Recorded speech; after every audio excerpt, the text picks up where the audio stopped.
Aujourd'hui, les enfants, nous allons parler de la fête de la Pentecôte.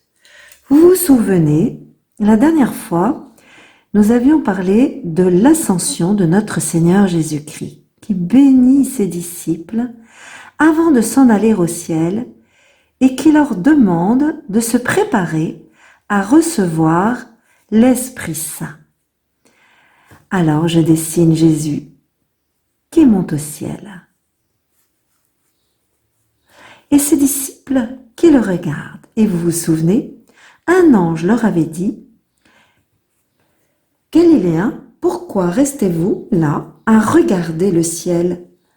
Jésus, qui a été enlevé du milieu de vous, reviendra de la même manière que vous l'avez vu s'en aller vers le ciel. »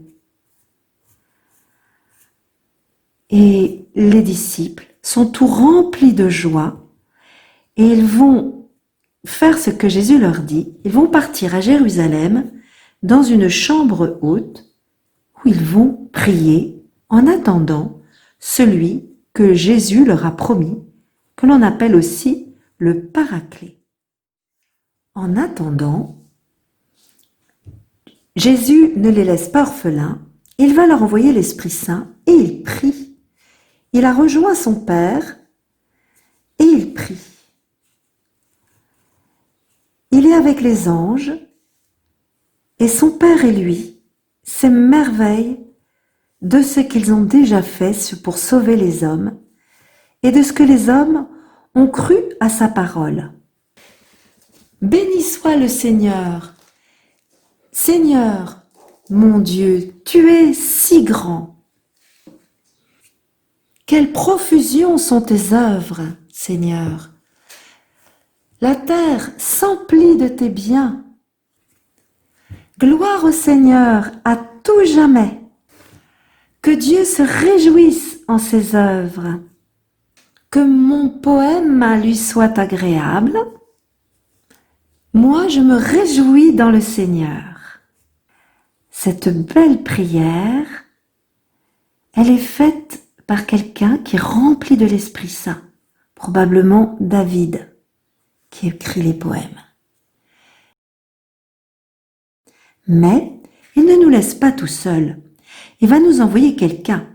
Et ce quelqu'un, c'est l'Esprit Saint. Viens, Esprit très saint, toi qui emplis tout l'univers. Viens en nos cœurs, viens, Esprit du Seigneur. Viens, nous t'attendons. Viens, Esprit très saint, toi qui emplis tout l'univers. Viens, révèle-nous les joies du royaume qui vient.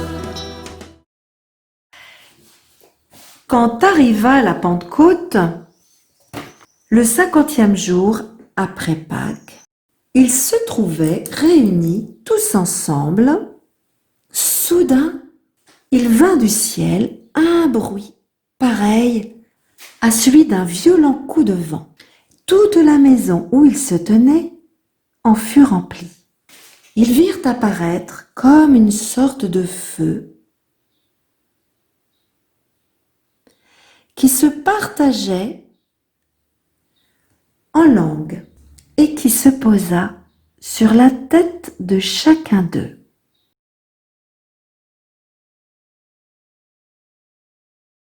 Avez-vous remarqué les signes par lesquels l'Esprit Saint annonce sa venue, sa présence, son action? Est-ce qu'on voit le vent?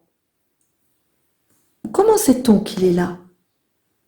On le sent, on l'entend, mais on ne le voit pas. Eh bien, l'Esprit Saint, c'est une présence que l'on ne voit pas, mais qui nous saisit, qui nous pousse, comme le vent peut nous pousser quand il devient trop fort. Et voilà, je dessine les apôtres qui reçoivent cette langue de feu qui se partage. Les langues qu'on eût dites de feu. Alors, qu'est-ce que cela peut bien vouloir dire? Cela signifie la parole. La langue, c'est la parole qui nous permet de communiquer, d'échanger, de parler entre nous, de nous faire comprendre. Ça me permet aujourd'hui de vous parler de la Pentecôte. Auprès de Marie, ensemble au cénacle, nous levons les yeux vers le ciel. Seigneur, fais jaillir ta splendeur de gloire, illumine-nous de ton feu. Viens, souffle de Dieu, oh viens, Esprit du Très-Haut, descends sur nous, flamme d'amour, oh viens, brûlons-nous toujours. Esprit créateur, éclaire nos âmes, viens remplir nos cœurs de ta grâce. Donne-nous tes dons, inspire nos langues, nous voulons partout annoncer. Viens, souffle de Dieu, oh viens, Esprit du Très-Haut, descends sur nous, flamme d'amour, oh viens, brûlons-nous toujours.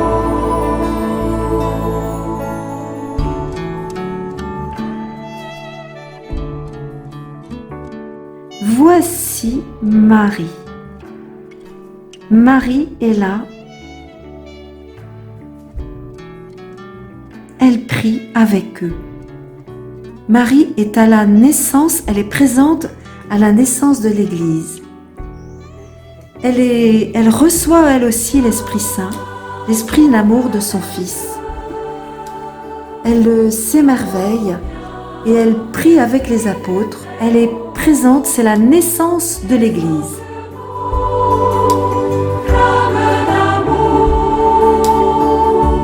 oh viens, brûlons-nous toujours. Depuis ce jour, l'Esprit Saint agit toujours avec les apôtres. Que vont-ils faire les apôtres? Ils vont sortir. Les disciples se mirent à parler en d'autres langues, et chacun s'exprimait selon le don de l'Esprit. Or, il y avait à Jérusalem, il y avait des Juifs qui séjournaient, qui étaient des Juifs fervents venus en pèlerinage, issus de toutes les nations. Lorsque les gens entendirent le bruit, ils se rassemblèrent en foule. Ils étaient dans la stupéfaction, parce que chacun d'eux entendait parler les apôtres dans sa propre langue. Déconcertés, émerveillés, ils disaient: ces hommes qui parlent ne sont-ils pas tous galiléens? Comment se fait-il que nous les entendions chacun dans leur langue?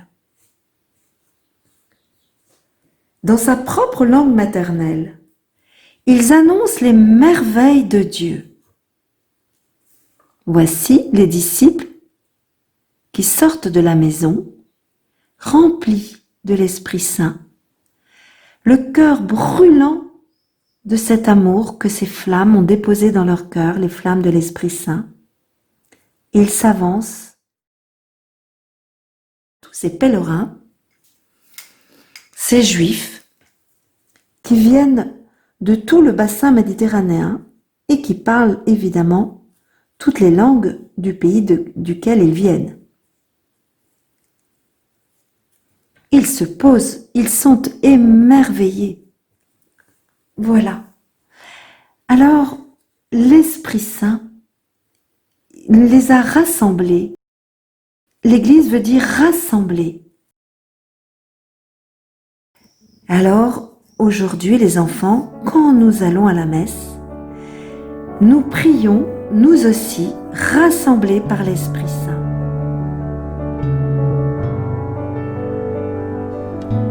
Auprès de Marie, ensemble au cénacle, nous levons les yeux vers le ciel.